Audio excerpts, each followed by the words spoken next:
अगली शाम Rajni mini skirt पहनकर शीशे के सामने आई। तभी अचानक से उसकी मम्मी भी वहां आ गई। रजनी को मिनी स्कर्ट पहने देखकर वह रजनी पर बिगड़ते हुए बोली, मिनी स्कर्ट पहनकर कहाँ जाने की तैयारी कर रही हो? तभी रजनी ने मम्मी से कहा, मैं आपको बताना भूल गई, माही की बहन की शादी है, मैं वहीं जा रही हूँ। कहते कहते रजनी मुस्कुरा पड़ी। रजनी की मम्मी गुस्सा करते हुए बोली, शादी में जाना है तो ढंग के कपड़े पहनो, ये क्या कपड़े पहने हो, कुछ तो शर्म करो।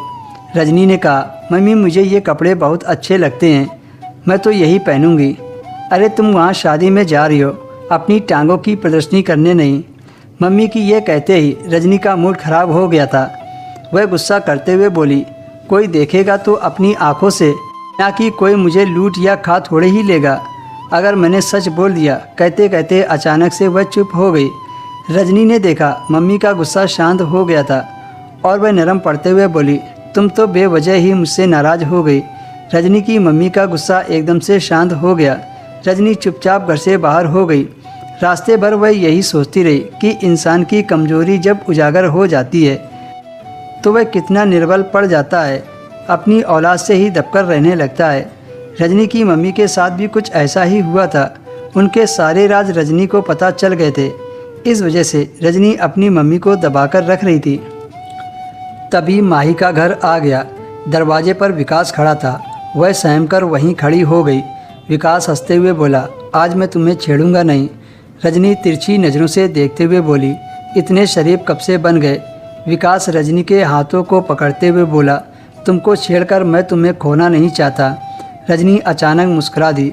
मर्दाना बाहों का स्पर्श तो रजनी कब का चख चुकी थी। विकास के हाथों का स्पर्श पाते ही वह अंदर ही अंदर खुश हो गई। तभी रजनी को माही कुछ दूरी पर खड़ी नजर आई। रजनी ने अपना हाथ छुड़ाया और चली गई जहां उसकी सहेली माही खड़ी थी। रजनी को देखकर वह चौंक गई और हंसते हुए बोली, रजनी मैंने तो सोचा था तुम आओगे ही नहीं। इसी बीच माही की माँ ने उसको बुला लिया। रजनी वहाँ से सीधा ड्राइंग रूम में आ गई। फिर अचानक ही उसके दिमाग में ख्याल आया कि वह क्यों ना नाखून में पॉलिश कर ले। सामने ही श्रृंगारदान पर नाखून पॉलिश करने की शीशी रखी हुई थी। रजनी श्रृंगारदान की तरफ बढ़ गई। तभी उसकी हल्की सी चीख निकल गई। ना जाने कहां से अचानक विकास आ गया और रजनी से पूछा, क्या हुआ? रजनी ने कहा, मेरे पाँव में शीशे का टुकड़ा चुभ गया है। देखते ही देखते रजनी का पाँव खून से लथपथ हो गया। विकास गुस्से से बोला, ये माही की बच्ची कांच का गिलास तोड़ गई और कांच उठाया भी नहीं। कहते कहते विकास ने रजनी को अपनी गोद में उठाकर पलंग पर लिटा दिया और डिटॉल को रुई में लेकर जख्मों में लगा दिया। कांच मामूली ही चुभी थी। रजनी सोचने लगी, क्या विकास मुझे उतनी खुशी दे पाएगा जितना उस युवक ने मुझे उस रात दिया था? वैसे विकास मुझ पर फिदा तो है। अगले पल विकास रजनी के लिए एक कप चाय लेकर आ गया। रजनी ने मुस्कुराते हुए पूछा, विकास तुम्हारी चाय कहाँ है? विकास ने कहा, आधी तुम पी लो, आधी मैं पी लूँगा। दोस्तों इसके आगे की कहानी आपको नेक्स्ट पार्ट में मिलेगी।